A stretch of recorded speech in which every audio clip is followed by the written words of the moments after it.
students, very first good morning to all. I hope you all are good. So in last lecture we started the new chapter, that is human reproduction, in which we covered why reproduction is necessary and what are the events in sexual reproduction in humans and what is sexual dimorphism, and we also talked about the puberty. And in last we started the male reproductive system, in which we covered primary sex organ, accessory ducts and glands and the external male genitalia, that is penis. तो already हमने क्या cover कर चुके हैं, male reproductive system में कौन कौन से पार्ट प्रेजेंट हैं, ठीक है। मीन्स उसमें क्या है, प्राइमरी सेक्स ऑर्गन, वो क्या है, testis, because it is producing male gamete, that is sperm, and it is also producing male sex hormone, that is testosterone, ठीक है। इसलिए हम टेस्टिस को क्या बोलते हैं, प्राइमरी सेक्स ऑर्गन। फिर हमने एसेसरी डक्ट्स की बात करी, जिसमें हमने बात की कि क्या प्रेजेंट होते हैं, टेस्टिस से स्पर्म को ले जाने के लिए एपिडाइडमिस और फिर वासा डिफरेंस उसको आगे पास करने के लिए। फिर हमने बात की ग्लैंड्स की कि सेमिनल वेसिकल का एक पेयर प्रेजेंट है, बल्बो यूरेथ्रल जो ग्लैंड है उसका पेयर प्रेजेंट है, प्रोस्टेट जो ग्लैंड है वो एक प्रेजेंट है, मीन्स एक नंबर में प्रेजेंट है वो, ठीक है। फिर हमने जो एक्सटर्नल मेल जेनेटिलिया है पेनिस, जो कि कोपुलेटरी ऑर्गन में हेल्प करता है, कोपुलेटरी ऑर्गन होता है, इंटरकोर्स में हेल्प करेगा, उसकी बात की। ग्लांस पेनिस के बारे में हमने बात की कि जो आगे का जो पार्ट होता है पेनिस का स्वोलन पार्ट, उसको ग्लांस पेनिस बोलते हैं। जो स्किन होती है लूज, उसको हम फोर स्किन बोलते हैं, ठीक है। जो यूरेथ्रा पेनिस रीजन में होगा उसको पेनाइल यूरेथ्रा बोलेंगे। जो प्रोस्टेटिक रीजन में होगा यूरेथ्रा का पार्ट, उसको प्रोस्टेटिक यूरेथ्रा बोलेंगे। वो सब हम बात कर चुके। तो अब हमें क्या पढ़ना है, स्पर्मेटोजेनेसिस। उससे पहले हम टेस्टिस की स्ट्रक्चर देखेंगे कि टेस्टिस की कैसी स्ट्रक्चर है और कहाँ पे स्पर्म प्रोडक्शन हो रहा है, ठीक है। तो हम टेस्टिस की स्टार्टिंग करते हैं। तो टेस्टिस जो होती है मेल के अंदर, वो एक्स्ट्रा एब्डोमिनल होती है, मीन्स एब्डोमिन जो होता है एब्डोमिनल कैविटी से बाहर प्रेजेंट होती है एक पाउच लाइक स्ट्रक्चर में, जिसको हम बोलते हैं सेक्रोटम। जिसका सेक्रोटम जो वर्ड ओरिजिनेट हुआ है उसका मतलब होता है लेदर लाइक पाउच, ठीक है। तो जो टेस्टिस होती हैं वो एक पाउच लाइक स्ट्रक्चर में प्रेजेंट होती है, जिसको स्क्रोटम बोलते हैं, ठीक है। स्क्रोटम का फंक्शन क्या है कि ये स्पर्म प्रोडक्शन के लिए लो टेम्परेचर की रिक्वायरमेंट होती है 2 से 3 डिग्री, और वो जो लो टेम्परेचर है वो कौन प्रोवाइड करता है, सेक्रोटम, ठीक है। क्लियर है। तो वो जो टेम्परेचर लो चाहिए स्पर्मेटोजेनेसिस के लिए, वो कौन प्रोवाइड करेगा, सेक्रोटम। इसीलिए जो टेस्टिस होती हैं वो सेक्रोटम के अंदर एब्डोमिनल कैविटी से बाहर प्रेजेंट होती है, ठीक है। फिर जो टेस्टिस होती है वो उसकी कवरिंग होती है, मीन्स वो 3 लेयर्ड कवरिंग से घिरी होती है। जो मिडल वन होती है वो सबसे इम्पोर्टेंट है, वो क्या होती है, कैप्सूल लाइक स्ट्रक्चर होती है, जिसको बोलते हैं ट्यूनिका एल्बुजिनिया, ठीक है। वो मिडल फाइब्रस लेयर होती है, वो सबसे इम्पोर्टेंट है। जो सबसे आउटर में जो प्रेजेंट होती है वो होती है ट्यूनिका वेजिनलिस, और जो सबसे इनर का जो पार्ट होता है वो होती है वेजिनलिस वेस्कुलोसा, ट्यूनिका वेस्कुलोसा, ठीक है। Innermost tunica vasculosa, middle one tunica albuginea, and outer one is, वो कौन सी होगी आपकी, वेजिनलिस, ठीक है। क्लियर है। तो ये 3 लेयर प्रेजेंट है किसकी, टेस्टिस की। क्लियर। प्रेजेंट कहाँ है, सेक्रोटम में। क्यों प्रेजेंट है, क्योंकि वो बॉडी टेम्परेचर से 2 से 3 डिग्री कम टेम्परेचर प्रोवाइड करता है, जो कि स्पर्म प्रोडक्शन के लिए जरूरी है, ठीक है। लेंथ की बात करें तो 4 से 5 सेंटीमीटर लेंथ होती है और 2 से 3 सेंटीमीटर विड्थ होती है, किसकी, टेस्टिस की, ठीक है। क्लियर है। फिर अगर हम बात करें तो जो टेस्टिस होती हैं उनकी अगर हम एक्चुअल में लोकेशन देखें और डायग्राम देखें तो ये है, एक टेस्टी को शो कर रही है, ठीक है। क्लियर है। तो इसमें अगर आप देखोगे तो जो सबसे आउटर जो है वो क्या है आपकी ट्यूनिका वेजिनलिस। ठीक है, मैंने बोला था आउटर जो कवरिंग है किसकी, टेस्टी की, वो क्या है ट्यूनिका वेजिनलिस। और जो मिडल वन होगी वो क्या होगी, ट्यूनिका एल्बुजिनिया। ठीक है, फिर क्या होता है टेस्टिस के अंदर 250 से 300, ठीक है, फिक्स नहीं होते, वेरी करते हैं, मीन्स 250 से 300 टेस्टिस के अंदर क्या प्रेजेंट होते हैं, टेस्टिकुलर लोब्यूल्स। क्या होते हैं, टेस्टिकुलर लोब्यूल्स। ठीक है, क्या प्रेजेंट होंगे, टेस्टिकुलर लोब्यूल्स। कितने नंबर में, 250 से 300। अब अगर आप इसमें देखना चाहो तो ये क्या है, ये एक टेस्टिकुलर लोब्यूल है। ठीक है, ये दूसरा टेस्टिकुलर लोब्यूल है। ऐसे ही मीन्स 250 से 300 नंबर में क्या प्रेजेंट होते हैं, टेस्टिकुलर लोब्यूल्स। ठीक है, क्लियर है यहाँ तक। अब टेस्टिकुलर जो लोब्यूल होते हैं उनके अंदर भी सपोज एक अगर हम टेस्टिकुलर लोब्यूल हमने यहाँ पे ये बनाया, तो एक टेस्टिकुलर लोब्यूल के अंदर हमने इसी को यहाँ मैग्नीफाई किया है, तो इसके अंदर ये जो कोयल स्ट्रक्चर दिख रही है आपको ऐसे ऐसे करके, ये क्या है, ये है एक सेमनीफेरस ट्यूब्यूल। ठीक है, क्या है, सेमनीफेरस ट्यूब्यूल्स, जिसके अंदर जो एक्चुअल जो साइट है स्पर्मेटोजेनेसिस की वो क्या है, सेमनीफेरस ट्यूब्यूल्स। मीन्स टेस्टिस के अंदर जो स्पर्म प्रोडक्शन है वो कहाँ हो रहा है, सेमनीफेरस ट्यूब्यूल्स में। ठीक है, अब देखते हैं कि एक जो टेस्टिकुलर लोब्यूल है उसके अंदर भी 1 से 3 सेमनीफेरस ट्यूब्यूल प्रेजेंट होती है। ठीक है, एक टेस्टिस है उसके अंदर 250 से 300 टेस्टिकुलर लोब्यूल्स हैं। एक टेस्टिकुलर लोब्यूल के अंदर 1 से 3 सेमनीफेरस जो ट्यूब्यूल है वो प्रेजेंट है। ठीक है, क्लियर है। तो अब इन जो सेमनीफेरस ट्यूब्यूल हैं इनके अंदर क्या होगा, इनके अंदर स्पर्म प्रोडक्शन होगा, और ये जो अपना स्पर्म है वो कहाँ रिलीज करेंगी भाई, इसके अंदर जितने भी सेमनीफेरस ट्यूब्यूल हैं उन्होंने यहाँ रिलीज कर लिया, इसने मीन्स सबने अपना एक जो स्पर्म प्रोडक्शन है वो एक साथ यहाँ पे रिलीज कर दिया। तो यहाँ पर जो है ये एक नेटवर्क लाइक स्ट्रक्चर बन गई।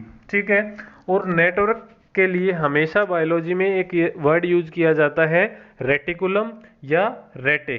ठीक है, रेटी बोल लो, रेटे बोल लो, वो नेटवर्क के लिए यूज किया जाता है। अब सपोज करो मीन्स इतनी सारी ट्यूब्स हैं और कहीं वो एक जगह पे आकर ओपन कर रही हैं, तो मीन्स वो क्या बनाएंगी, नेटवर्क बनाएंगी। तो वैसा ही नेटवर्क आपको यहाँ पर जो देखने को मिल रहा है, मीन्स सेमनीफेरस ट्यूब्यूल्स अपना जो सिक्रीशन होगी वो किसके अंदर रिलीज करेंगी, इस नेटवर्क लाइक स्ट्रक्चर के अंदर। इस नेटवर्क लाइक स्ट्रक्चर को क्या बोलते हैं स्टूडेंट्स, ये होती है रेटिटेस्टिस। ठीक है, इसको हम क्या बोलेंगे, रेटिटेस्टिस। क्लियर है, रेटिटेस्टिस क्या है और ये क्या काम करेगी, ये स्पर्म जो है उनको रिसीव करेगी किससे, सेमनीफेरस ट्यूब्यूल से। ठीक है, किससे रिसीव कर रही है, सेमनीफेरस ट्यूब्यूल से। अब कहानी मीन्स सेमनीफेरस ट्यूब्यूल से स्पर्म बना, रेटिटेस्टिस में आया। अब रेटिटेस्टिस से जो स्पर्म है वो किसके अंदर जाएगा, ये जो आपको लार्जर ट्यूब्स जो दिखाई दे रही है, ठीक है, ये इनको हम क्या बोलते हैं, वासा इफ्रेंस। ठीक है, इनको हम क्या बोलेंगे, वासा इफ्रेंस बोलो या इनको इफ्रेंट डक्टूल्स बोलो। ठीक है, सेम ही बात है, इनको वासा इफ्रेंस, वासा इफ्रेंसिया एक ही चीज़ के नाम है। मीन्स स्पर्म को रेटिटेस्टिस से लेके, और ये क्या स्ट्रक्चर है फ्रेंड्स, ये है आपका एपिडाइडमिस, जिसकी हम बार बार बात कर चुके हैं। ठीक है, मीन्स स्पर्म को रेटिटेस्टिस से लेके और एपिडाइडमिस तक पहुंचाने का काम किसका है, बीच में कौन काम कर रहा है, मैं अलग कलर से शो कर देता हूं कि जो आपका रेड कलर से जो मार्क कर रखी है मैंने, ये क्या है आपका वासा इफ्रेंसिया, ये क्या काम करेगी, इस रेटिटेस्टिज से स्पर्म को लेके और एपिडाइडमिस तक जाएगी। ठीक है, स्पर्म बना कहाँ, सेमनीफेरस ट्यूब्यूल में। कहाँ रिलीज हुआ, रेटिटेस्टिज में। रेटिटेस्टिज से वासा इफ्रेंसिया या इफरेंट डक्ट्यूल्स उसको लेके कहाँ गए, एपिडाइडमिस के पास। ठीक है, कहाँ लेके गए, एपिडाइडमिस के पास। अब जो एपिडाइडमिस है वो है ये वाली जो स्ट्रक्चर है, ये है आपका एपिडाइडमिस। ठीक है, इसके भी 3 पार्ट होते हैं। कौन कौन से होते हैं, ये जो आपका अपर जो रीजन है इसको हम बोलते हैं कोपुट, इसको क्या बोला जाता है, कोपुट। ठीक है, मिडल वाले को बॉडी और नीचे वाले को कोडा। ठीक है, CAUDA मीन्स 3 पार्ट है इसके। जो सोलन पार्ट है ये वाला अपर वाला, इसको बोलते हैं कोपुट या हेड ऑफ एपिडाइडमिस। ठीक है, इसको बॉडी बोल लो, इसको नीचे वाले को टेल बोल लो। ठीक है, या कोपुट, बॉडी और कोडा। ठीक है, क्लियर है। अब क्या है इसका फंक्शन, क्या है एपिडाइडमिस का, कि स्पर्म लगातार जो सेमनीफेरस ट्यूब्यूल्स के अंदर प्रोड्यूस होते रहते हैं। ठीक है, तो उनको इतना टाइम नहीं मिलता कि वो वहीं पे मैच्योर हो सके, क्योंकि अगर वो वहाँ पर मैच्योर होने के लिए टाइम लेंगे तो और जो स्पर्म प्रोडक्शन है उनकी प्रोसेस रुक जाएगी। तो वहाँ क्या होता है, वहाँ कंटिन्यूसली जो प्रोडक्शन है स्पर्म का वो चलता रहेगा और इमैच्योर स्पर्म्स ही यहाँ पास कर दिए जाएंगे। मीन्स उनके अंदर मोर्टेलिटी नहीं होती जब वो एपिडाइडमिस के अंदर आते हैं, मीन्स वो नॉन मोटाइल होते हैं उस टाइम तक। तो एपिडाइडमिस के पास वो आएंगे और यहाँ पर स्पर्म का स्टोरेज और मैच्योरेशन। ठीक है, स्पर्म का स्टोरेज और मैच्योरेशन दोनों कहाँ पर होगा, एपिडाइडमिस के अंदर। ठीक है, मीन्स यहाँ पर जो स्पर्म है वो कुछ टाइम के लिए स्टोर होंगे, किसके अंदर, एपिडाइडमिस के अंदर। ठीक है, क्लियर है। फिर इससे जब स्पर्म की ज़रूरत होगी तो इससे स्पर्म को आगे ले जाने का काम किसका है, ये जो आपको ट्यूब दिख रही है ये है वासा डिफरेंस। ये क्या है, वासा डिफरेंस। क्लियर है। इसका फंक्शन है अब एपिडाइडमिस से स्पर्म को लेके और इजाकुलेटरी डक्ट तक लेके जाना। हम बात करेंगे इजाकुलेटरी डक्ट कौन सी है, ठीक है, एम्पुला क्या है, वो सब डिटेल में स्टडी करेंगे। तो अब तक आपको क्लियर हो चुका स्पर्म कहाँ बने, सेमनीफेरस ट्यूब्यूल में, उससे रेटिटेस्टिज में आए, वासा इफ्रेंसिया में आए, एपिडाइडमिस में आए, वहाँ स्टोर हुए, उनका मैच्योरेशन हुआ और उससे आगे फिर वासा डिफरेंस ने उनको आगे पास कर दिया। ठीक है, क्लियर है। तो यहाँ तक जो स्टोरी है, अब हम बात कर लेते हैं, हमने बात की सेमनीफेरस ट्यूब्यूल की। ठीक है, अगर हम एक सेमनीफेरस ट्यूब्यूल को देखें तो उसमें क्या प्रेजेंट होता है कि एक्चुअल में जो हमारी जो स्पर्मेटोजेनेसिस है वो कहाँ पर हो रही है, तो उसका अगर हम एक जो सेमनीफेरस ट्यूब्यूल है उसका TS करते हैं, उसका ट्रांसफर सेक्शन करते हैं, तो उसके अंदर आपको क्या दिखाई देगा, सपोज ये है आपका एक सेमनीफेरस ट्यूब्यूल, तो इसके अंदर कुछ सेल तो ऐसे साइज की होती हैं बड़ी और कुछ होती हैं ऐसी। ठीक है, क्लियर है। 2 तरह की सेल आपको सेमनीफेरस ट्यूब्यूल्स के अंदर देखने को मिलेंगी। ठीक है, क्लियर है। तो ये जो लॉन्ग साइज की जो सेल है इनको हम बोलते हैं सर्टोली सेल। ठीक है, क्या बोलते हैं, सर्टोली सेल। और जो ये छोटे साइज की जो सेल है इनको हम क्या बोलेंगे स्टूडेंट्स, ये क्या है, जर्मिनल एपिथेलियम। ठीक है, या हम इनको बोलते हैं स्पर्मेटोगोनिया। ठीक है, जैसे प्लांट्स के केस में हम पढ़ रहे थे megaspore mother cell, pollen mother cell, ऐसे ही यहाँ पर क्या है, स्पर्मेटोगोनिया है या जर्मिनल एपिथेलियम है। मीन्स ये जो सेल है स्पर्मेटोजोगोनिया है, इनमें ही मियोसिस कर होके हमारा जो स्पर्म है वो बनेगा। ठीक है, कि जो स्पर्म का जो प्रोडक्शन है वो यही जो स्पर्मेटोगोनिया है जो छोटे साइज की है, इन्हीं से स्पर्म का प्रोडक्शन होने वाला है। ठीक है, तो जब स्पर्म का प्रोडक्शन होगा तो उनको क्या चाहिए, फूड भी चाहिए, उनको नरिशमेंट भी चाहिए, तो उनको जो नरिशमेंट करवाने का काम है वो कौन करेगी? Sertoli cell. हर जगह नेचर ने सबके लिए फूड का अरेंजमेंट किया हुआ है, ठीक है। तो जो छोटी सेल थी, जर्मिनल एपिथेलियम था या स्पर्मेटोगोनिया बोलो उसको, उसका काम है स्पर्म को प्रोडक्शन करना, और जो सर्टोली सेल है उसके साथ प्रेजेंट है, उसका काम है उसके लिए फूड प्रोवाइड करना, उसको नरिशमेंट देना, ठीक है।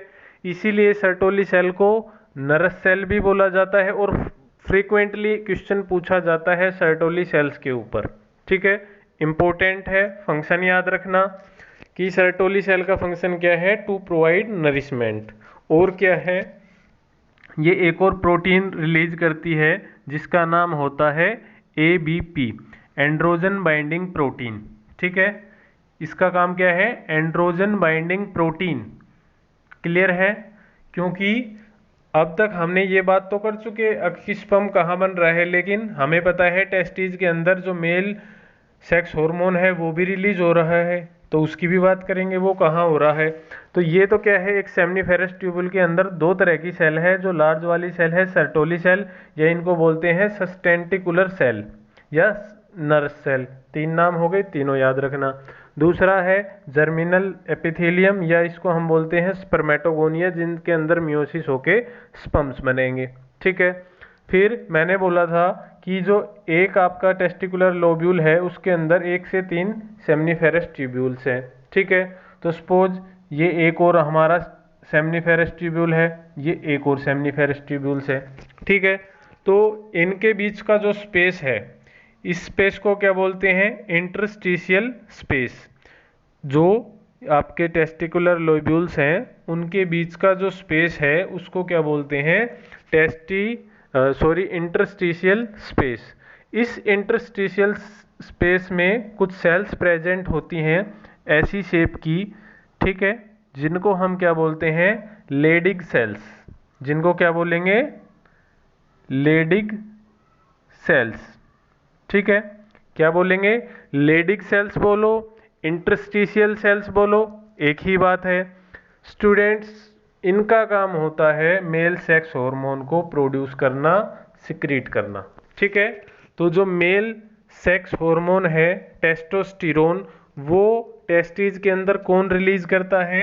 लेडिग सेल्स, ठीक है, या इंटरस्टिशियल सेल। और याद रखना, कंफ्यूज मत हो जाना, वो सेमनीफेरस ट्यूब्यूल के अंदर प्रेजेंट नहीं है। वो जो स्पेस है, जो 2-3 जो आपके सेमनीफेरस ट्यूब्यूल है उनके बीच का जो इंटरस्टिशियल स्पेस है उसमें प्रेजेंट है लेडिग सेल्स, ठीक है। और उन्हीं से क्या रिलीज हो रहा है? आपका male sex hormone, that is testosterone. Clear है? तो आपको जो टेस्टिस है उसका टीएस कौन कौन से उसके अंदर, सर्टोली सेल का क्या फंक्शन है, टेस्टिकुलर लोब्यूल क्या है, ये सब आपको क्लियर है, ठीक है। तो नेक्स्ट अब हम एक बार देख लेते हैं पूरी आउटलाइन की ये एक्चुअल में प्रेजेंट कहाँ है, ठीक है। थोड़ा एक और आपको 1-2 इम्पोर्टेंट पॉइंट है वो डिस्कस करने हैं, ठीक है। सपोज ये है आपकी टेस्टिस, ये आपको क्लियर है पूरा कि टेस्टिस के अंदर क्या है, टेस्टिस से स्पर्म कौन लेके जाएगा, सारा। अब हम बात करते हैं सेक्रोटम की। थोड़ा हमने स्टार्टिंग में थोड़ा बात किया था उसका फंक्शन वगैरह, फिर थोड़ा और डिस्कस करते हैं। ये है हमारा सेक्रोटल सैक, इसके अंदर क्या होंगी? 2 टेस्टिस प्रेजेंट होंगी, ठीक है। क्या है? 2 टेस्टिस प्रेजेंट है। अब जो 2 टेस्टिस होती है वो जो आपका सेक्रोटम है उससे जिस स्ट्रक्चर से जुड़ी होती है, ऐसे ये इसके लिए बैठने के लिए कशन लाइक स्ट्रक्चर है। इसको हम क्या बोलते हैं स्टूडेंट्स? इसको हम बोलते हैं ग्यूबर्नाकुलम या मिजोरकियम। नीट लेवल पे आपके क्वेश्चन आएंगे, मैंने पहले भी बोल चुका हूँ कि डिटेल में क्वेश्चन आते हैं। तो ये मत सोचना कि सिर्फ एनसीईआरटी कर लोगे काम चल जाएगा, नहीं चलेगा। तो नोट करते जाओ। तो जो स्ट्रक्चर है जिससे जो आपकी टेस्टिस है वो सेक्रोटम से अटैच है, उसको हम क्या बोलते हैं? मिजोरकियम या ग्यूबर्नाकुलम, ठीक है। क्या बोलो उसको? मिजोरकियम बोलो या उसको ग्यूबर्नाकुलम, कुलम बोलो, ठीक है। ये गिबर्नाकुलम क्या है, वो स्ट्रक्चर है जो, ये सारा ही रब हो गया, टेस्टिस को किससे कनेक्ट करती है, जो आपका सेक्रोटम है उससे टेस्टिस को कनेक्ट करने का काम किसका है, आपका जो है गिबर्नाकुलम या मेजोरकियम, ठीक है। क्लियर है, इतना हम कर चुके हैं। फिर जो लेयर है टेस्टिस की वो आप कर चुके हैं। कौन कौन सी लेयर प्रेजेंट है, वेजिनेलिस है, वेस्कुलोसा है और ट्यूनिका एल्बुजिनिया है जो मिडल वन है, जो मोस्ट इम्पोर्टेंट है, फाइब्रस लेयर होती है, ठीक है। फिर जो टेस्टिस होती है उनके पास किसकी, ब्लड की भी सप्लाई होगी, ठीक है। तो जो ब्लड की सप्लाई जो होती है किसके पास, टेस्टिस के पास, उसको हम क्या बोलते हैं, किसके थ्रू होगी, टेस्टिकुलर आर्टरी के थ्रू, ठीक है। किसके थ्रू होगी, टेस्टिकुलर आर्टरी के थ्रू। फिर वो अगर उसके अंदर ब्लड आ रहा है तो CO2 भी उससे रिलीज होगी, मीन्स वो उसको यूटिलाइज भी करेगी। तो जो वेस्ट मटेरियल है उसको ले जाने के लिए, डीऑक्सीजनेटेड ब्लड को ले जाने के लिए क्या है, टेस्टिकुलर वेन, ठीक है। तो क्या हो गया, टेस्टिकुलर वेन होगी। फिर नर्व भी प्रेजेंट है सेंसेशन के लिए, ठीक है। क्लियर है, तो सेंसेशन के लिए जो इसके पास जो नर्व होती है उसको हम क्या बोलेंगे, टेस्टिकुलर नर्व, ठीक है। ये सेम इस साइड भी होगा, इस टेस्टिस में प्रेजेंट होगा, जो हम इस टेस्टिस में बात कर रहे हैं, दोनों इक्वल है, ठीक है। तो क्या है, सेक्रोटल है, उसके अंदर टेस्टी है, टेस्टी के पास टेस्टिकुलर नर्व है, टेस्टिकुलर वेन है, टेस्टिकुलर आर्टरी है, ठीक है।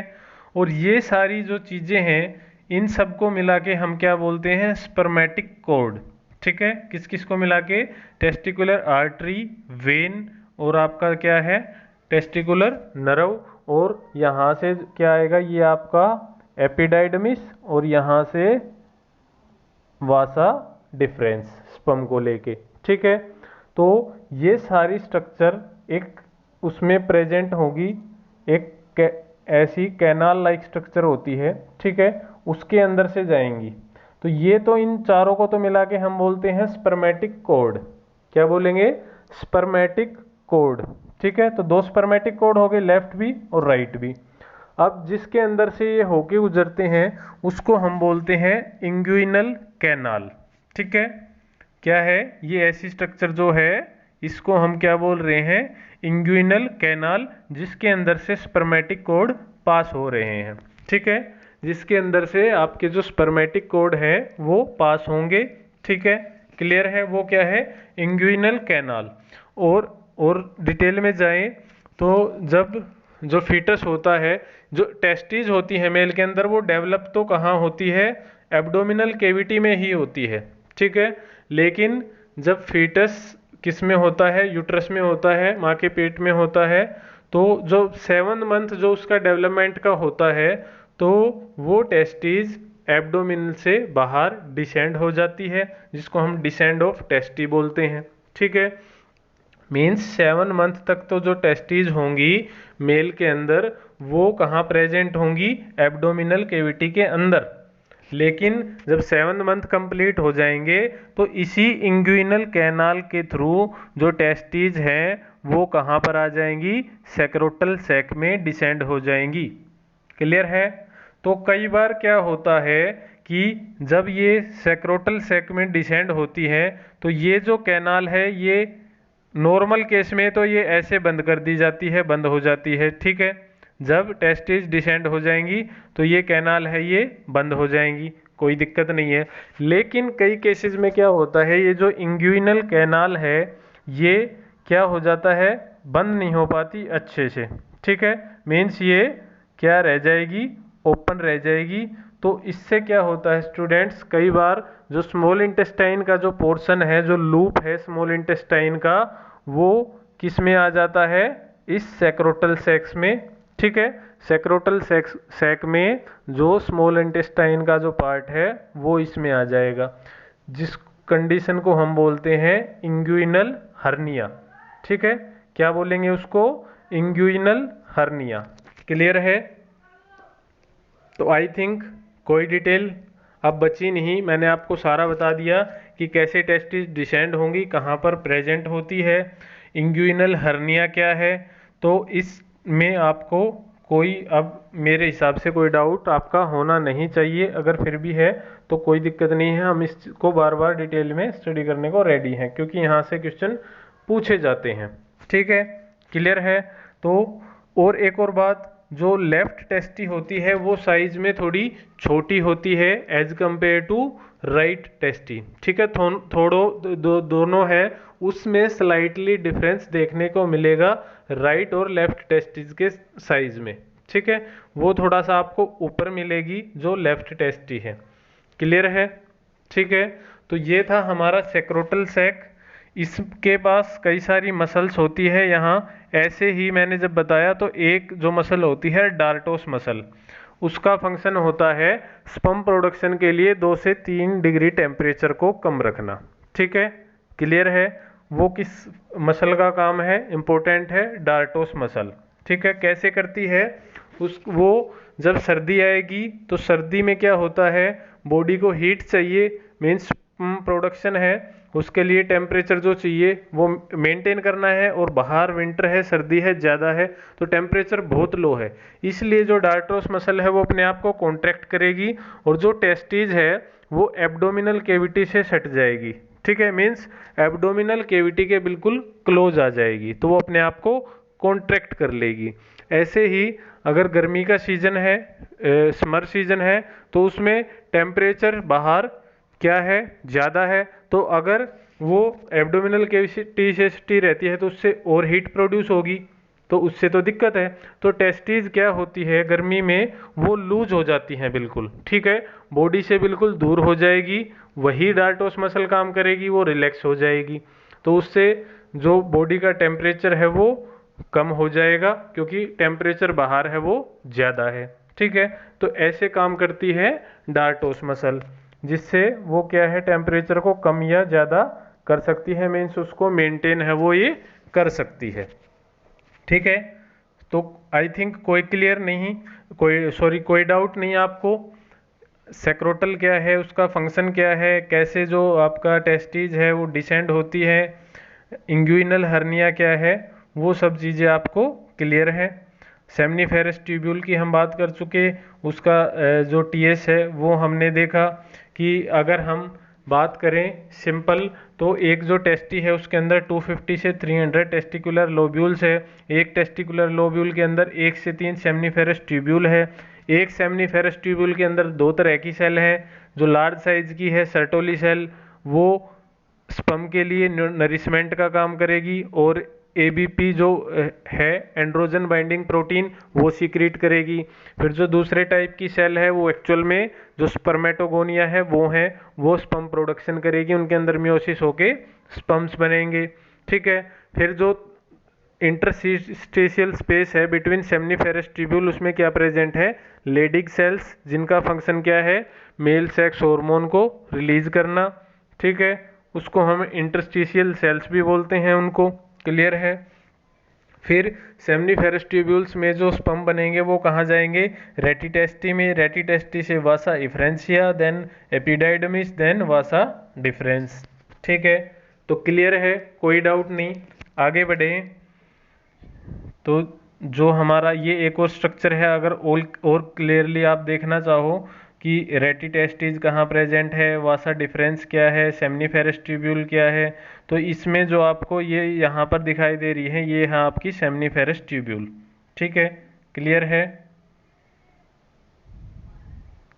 नेक्स्ट जो है हमारा ये सेमनीफेरस ट्यूब्यूल, ये एनसीईआरटी का डायग्राम है, और एनसीईआरटी के जितने भी डायग्राम हो मोस्ट इम्पोर्टेंट है, सभी को ड्रॉ किया करो। ठीक है, तो जो सेमनीफेरस ट्यूब्यूल है उसके अंदर हम बात कर चुके हैं 2 टाइप की सेल है, कौन कौन सी, स्पर्मेटोगोनिया और दूसरा है आपकी सर्टोली सेल। ठीक है, जो न्यूट्रिशन प्रोवाइड करती है जर्म सेल को।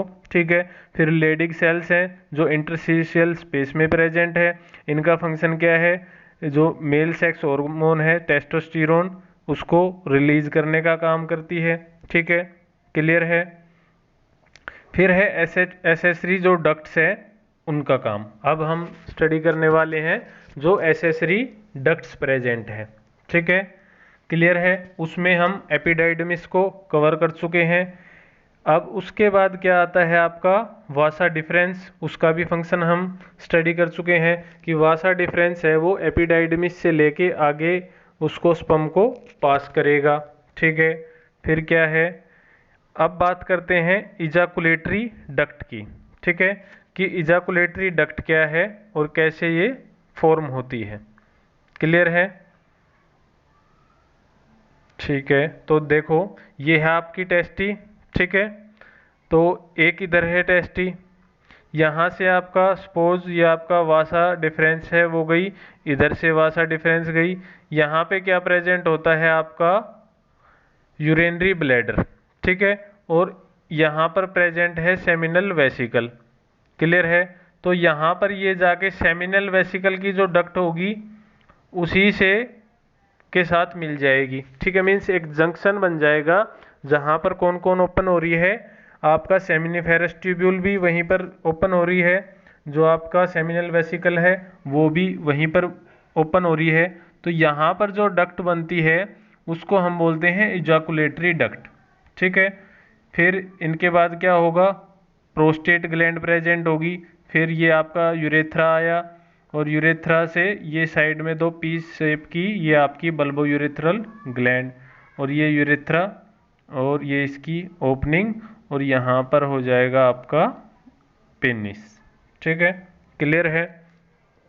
तो जो वासा डिफरेंस है उसका काम है एपिडाइडमिस से स्पर्म को लेके कहाँ तक जाना, इजाकुलेटरी डक्ट तक। ठीक है, तो क्लियर है। जो वासा डिफरेंस क्या है, received duct seminal vesicle open into urethra. ठीक है, और ये सारे किस में ओपन होंगे, यूरेथ्रा में, क्योंकि हमें पता है यूरेथ्रा के थ्रू ही जो सीमन है या जो यूरिन है दोनों उसी से पास होते हैं। ठीक है, तो फंक्शन क्या है इजाकुलेटरी डक्ट का, store and transport sperm from testis to urethra. ये किसका फंक्शन है, आपके इजाकुलेटरी डक्ट का। यूरेथ्रा है वो ओरिजिनेट कहाँ होता है, यूरिनरी ब्लैडर से। क्लियर है। Extend through the penis to external opening, means opening जो यूरेथ्रल मीटस की जब हमने बात की थी तो वहाँ पे वो ओपन होता है। ठीक है, क्लियर है। अब जो एसेसरी ग्लैंड्स हैं उनकी बात कर लेते हैं कि किस ग्लैंड का क्या फंक्शन है। ठीक है, क्लियर है। तो जो सेमिनल वेसिकल है वो नंबर में कितनी है, 2 है। सेमिनल वेसिकल का जो है फंक्शन वो क्या है, ये सेमिनल प्लाज्मा को बनाने में हेल्प करती है। ठीक है, एक वर्ड है सीमन। ठीक है, वर्ड है सीमन। सीमन क्या होता है, सीमन जो होगा वो है आपका seminal plasma, seminal plasma plus sperm. ठीक है, क्या है, सेमिनल प्लाज्मा प्लस स्पर्म, दोनों को मिला के हम क्या बोलते हैं, सीमन।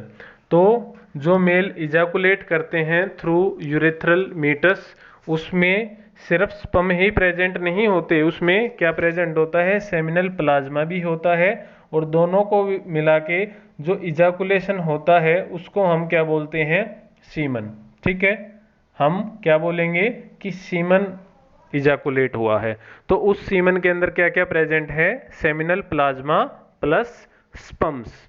क्लियर है। सीमन, तो जो सेमिनल वेसिकल होती है वो जो सीमन का 60 पार्ट बनाने में रोल प्ले करती है। ठीक है, मीन्स जो 60% जो लिक्विड होगा या जो आपका प्लाज्मा होगा सेमिनल प्लाज्मा, वो कौन रिलीज करेगी, सेमिनल वेसिकल। ठीक है, और इसमें मोस्टली क्या होता है आपका फ्रक्टोज इसमें मिलता है।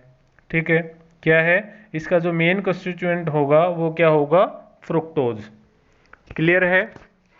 फिर जो प्रोस्टेट ग्लैंड है कुछ सिक्रीशन वो करेगी, अप्रोक्स 30% जो सिक्रीशन है सेमिनल प्लाज्मा का वो कौन करेगी, प्रोस्टेट ग्लैंड। ठीक है, इसका काम होता है पीएच को मेंटेन करना, मींस एल्केलाइन पीएच प्रोवाइड करने का काम किसका होता है, प्रोस्टेट ग्लैंड का। ठीक है, क्लियर है। जो स्पर्म को जो एल्केलाइन पीएच चाहिए वो कौन प्रोवाइड करेगा? Prostate gland. और जो बल्बोयूरेथ्रल ग्लैंड है ये क्या करती है? ये लुब्रिकेशन में काम करती है, मीन्स कुछ ऐसे केमिकल सिक्रीट करेंगी जो किसकी, जो वेजिना की जो वॉल होगी उसके साथ रिएक्ट करके उसको क्या बनाएंगे? लुब्रिकेट कर देंगे वेजिना को, जिससे इजीली जो इंटरकोर्स है वो हो सके। ठीक है, क्लियर है? तो सेमिनल प्लाज्मा क्या है? Secretion of all accessory glands. ठीक है, जो कि क्या होता है? फ्रुक्टोज उसमें होता है, कैल्शियम होता है और कुछ एंजाइम्स होते हैं। हेल्प्स इन लुब्रिकेशन, तो ये लुब्रिकेशन में भी हेल्प करेंगे। ठीक है, मीन्स उसको चिकना बनाने में। क्लियर है?